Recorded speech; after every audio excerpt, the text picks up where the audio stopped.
Buenos días, gracias por acompañarnos en Bethany Online. Disculpen la tardanza en este video.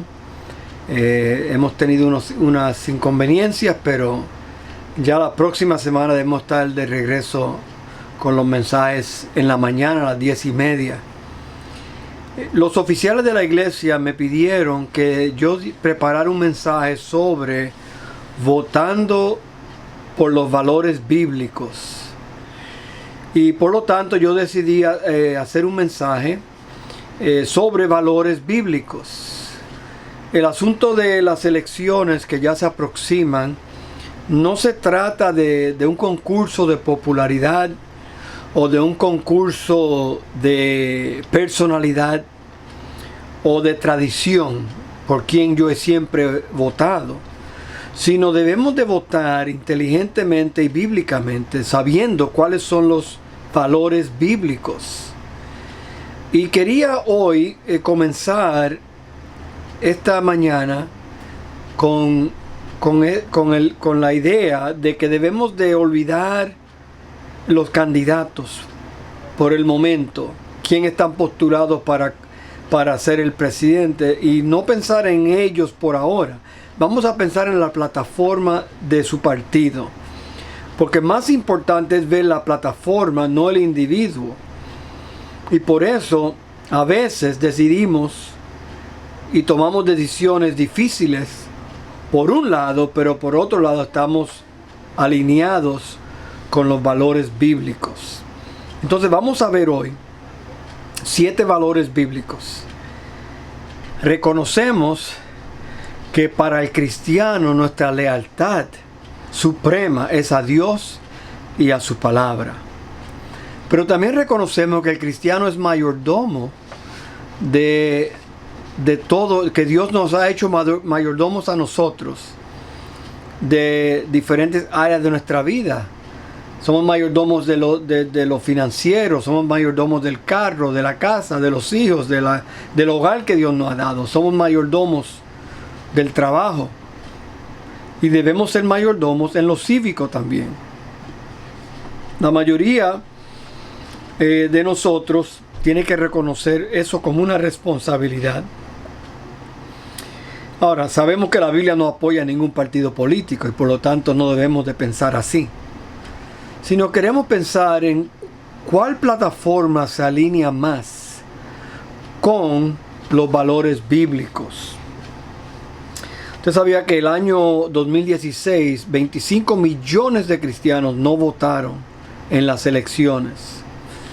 ¿Cuál es el problema con eso? El problema con eso es que si los cristianos permanecen en silencio, estarán permitiendo que los no creyentes tomen o decidan por nosotros quién va a dirigir el gobierno. Y creo que eso es imprudente. El cristiano debe participar en las elecciones que tenemos por delante. Debemos de pensar no en quién es el candidato, sino qué es lo que la plataforma de ese candidato enseña. Entonces, hemos reducido esto a 7 valores. El primero es que valoramos la vida. Valoramos la vida desde la concepción hasta la muerte. Han habido, hay pasajes bíblicos bien claros en cuanto a la vida dentro del vientre de la madre. Dice, David dijo en el Salmo 39, del 13 al 16, porque tú formaste mis entrañas, tú me hiciste en el vientre de mi madre. Te alabaré, porque formidables y maravillosas son tus obras.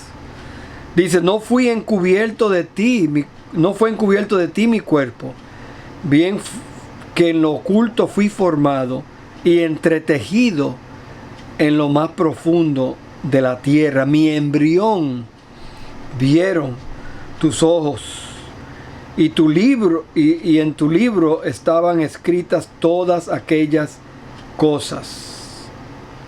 Salmo 51 dice: He aquí, en maldad he sido formado, y en pecado me concibió mi madre. Concebir. Hay vida en el vientre. No es decisión de la mujer. No es justicia reproductiva. No es derecho reproductivo. No es salud de la mujer. El asunto no es mi cuerpo, mi decisión. Sí, tu cuerpo, pero ¿y el cuerpo que está dentro de ti? Porque hay una criatura dentro de la madre. Es otro cuerpo. Por lo tanto, decir mi cuerpo, mi decisión, no es una manera real de decir el punto.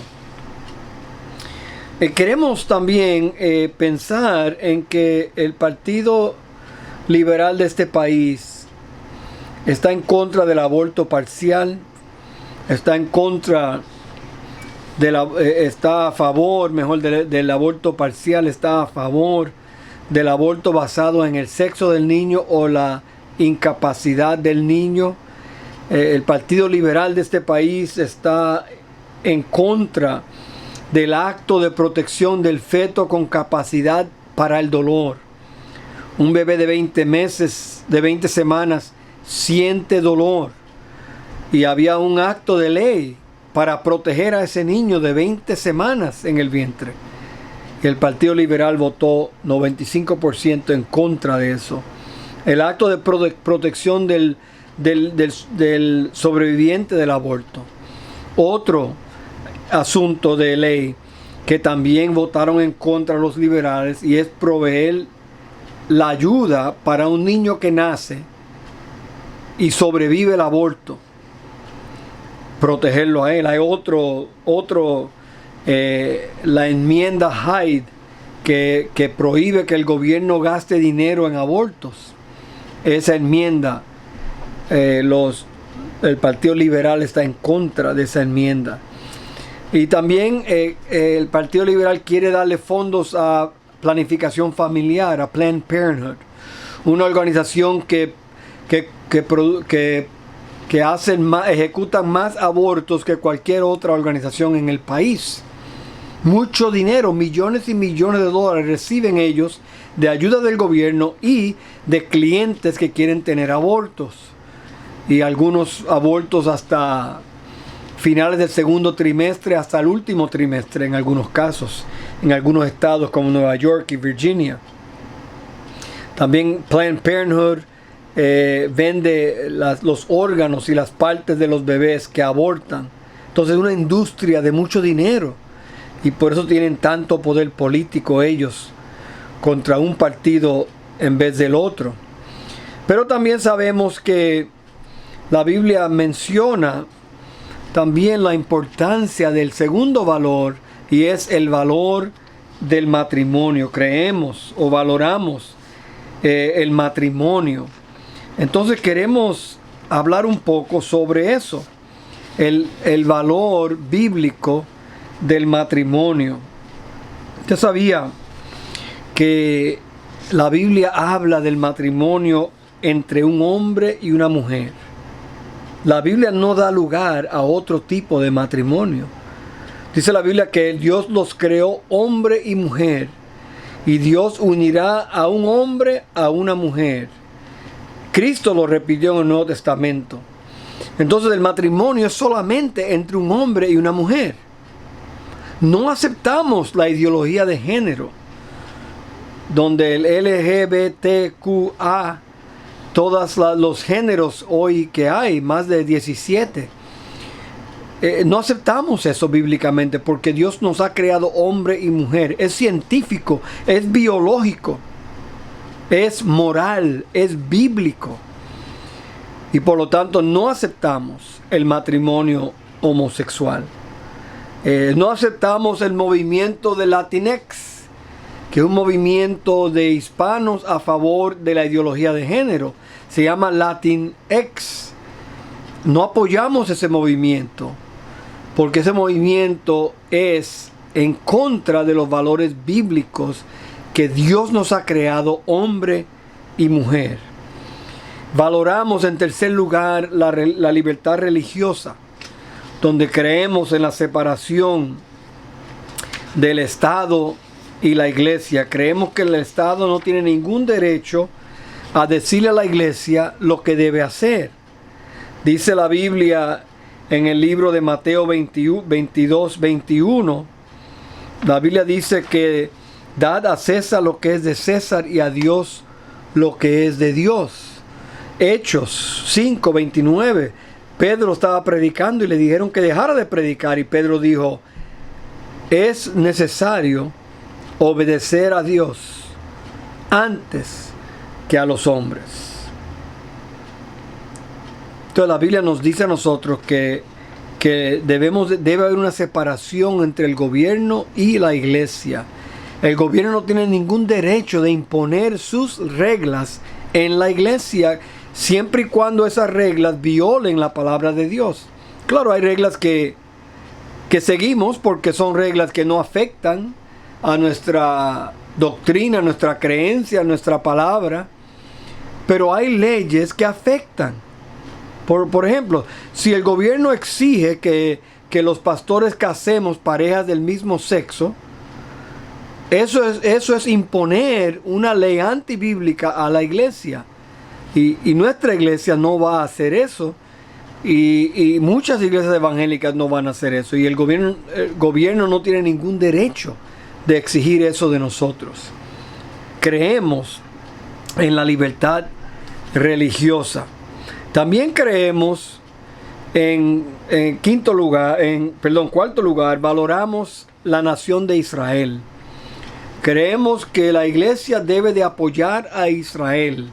La Biblia dice en Génesis 12, cuando Dios le habla a Abraham, le dice: yo bendeciré a los que te bendigan y maldeciré a los que te maldigan, hablando de la nación de Israel. La Biblia dice en el libro de Salmo 122, 6, dice: pedid por la paz de Jerusalén, serán prosperados los que te aman. Entonces la Biblia nos insta a orar y apoyar a Israel. Es algo bíblico que creemos que debemos de valorar. Israel, el aliado mejor que Israel pueda tener, debe ser la iglesia, debe ser la nación americana. Para que Dios nos bendiga a nosotros lo apoyamos a ellos.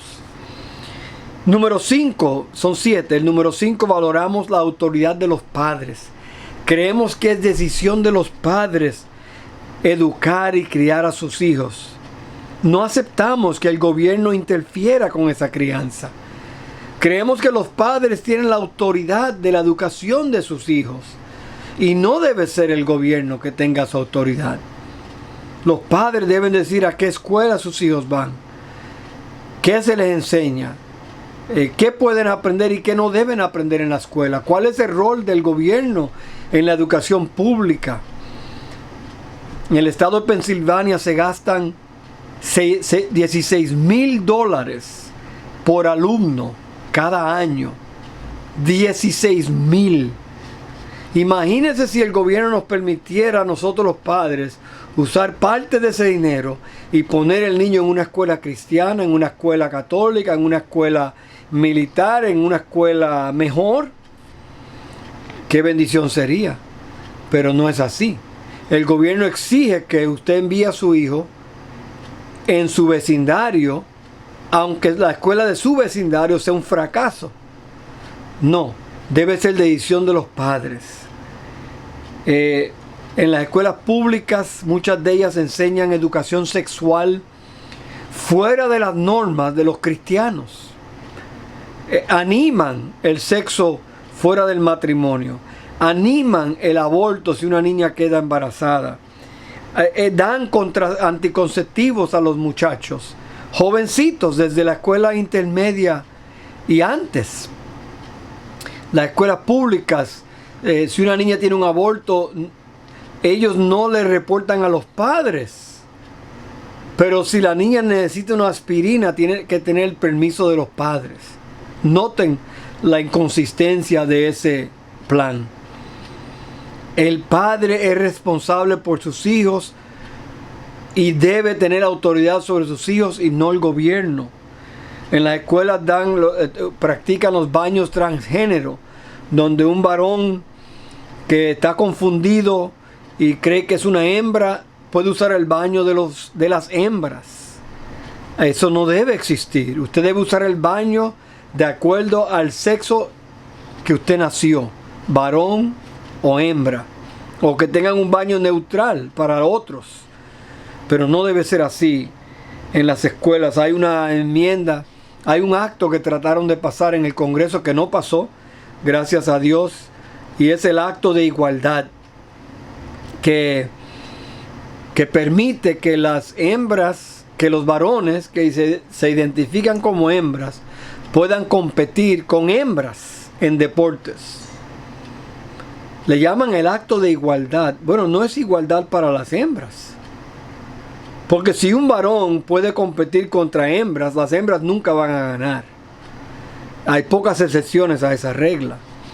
Dice la Biblia que los padres deben criar a sus hijos en la disciplina y admonestación del Señor. Dice la Biblia, instruye al niño en su camino. Dice la Biblia que nosotros los padres tenemos que enseñar a nuestros hijos.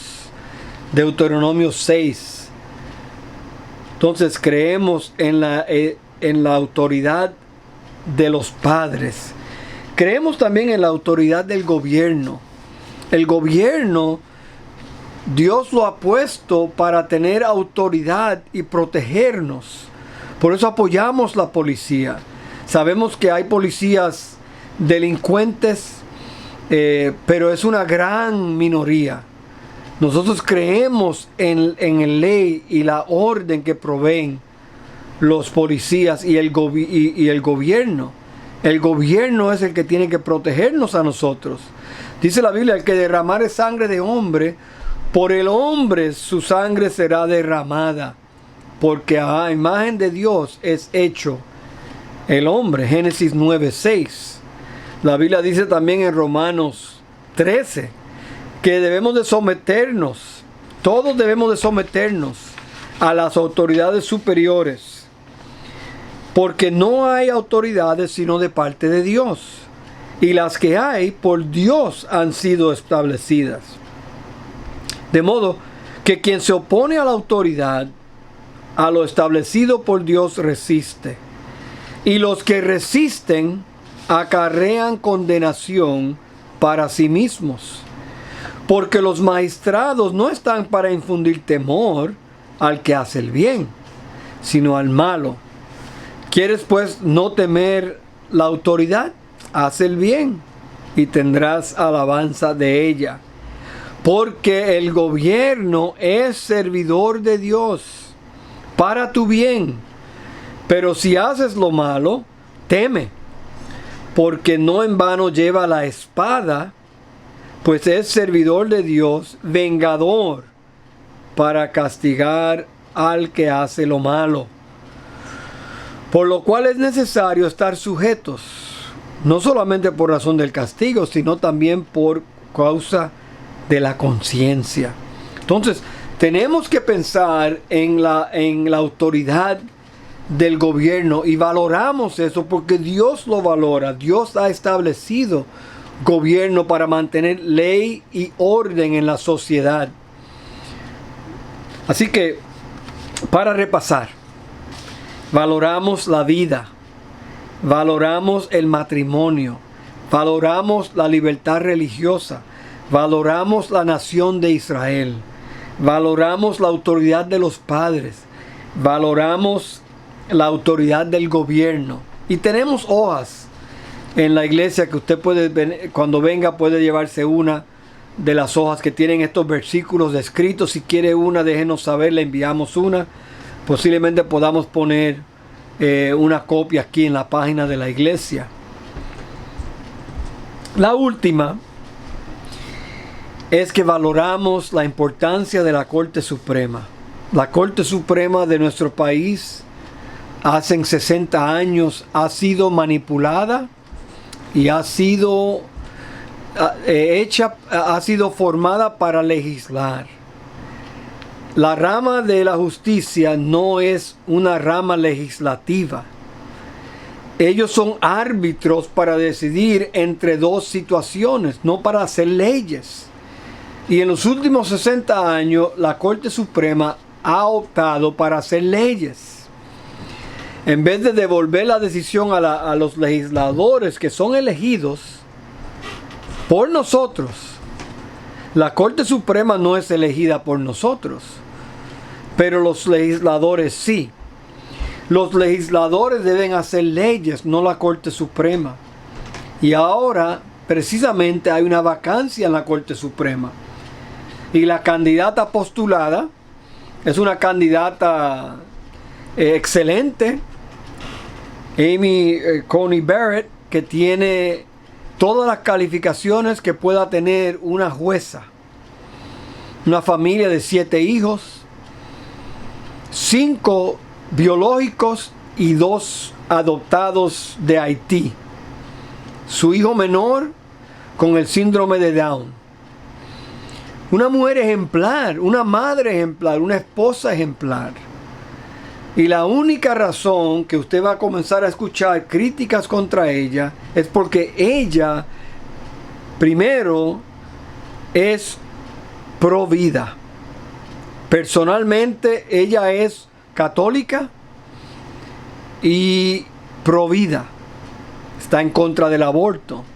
Pues ellos tienen miedo que ella les va a quitar el aborto que es ahora mismo es ley en este país. No toda ley es moral. Esa ley no es moral. Se abortan 1,700 niños al día en este país. 600,000 al año. Imagínense, han muerto 200,000 de COVID-19. Este año morirán 600,000 en abortos. Dígame usted si eso no es una necesidad de reformar esa ley. Pues esta candidata es provida en su persona y es católica. Y usted va a oír críticas y ataques hacia ella. Nosotros creemos que una persona como ella será ideal para la Corte Suprema. Dice la Biblia que Moisés juzgaba entre uno y el otro. Dice la Biblia, hay de los que a lo malo dicen bueno y a lo bueno malo. Isaías 5:20, que hacen de la luz tinieblas y de las tinieblas luz, que ponen lo amargo por dulce y lo dulce por amargo. Ese no es el trabajo del juez. El trabajo del juez es decidir entre dos opiniones. Y ya, es un árbitro, no es un legislador. Y la Corte Suprema ha estado legislando los últimos 60 años. Y ahora hay la oportunidad de introducir otra jueza que no cree que el rol de ella es legislar, sino juzgar. Así que apoyamos la Corte Suprema. Entonces son 7 valores bíblicos que yo personalmente uso para decidir, para votar. ¿Por quién yo voto? Pueden ser del Partido Republicano o pueden ser del Partido Demócrata, siempre y cuando se alineen con los valores bíblicos que yo estoy mencionando aquí hoy. Para repasar, queremos mencionar los 7.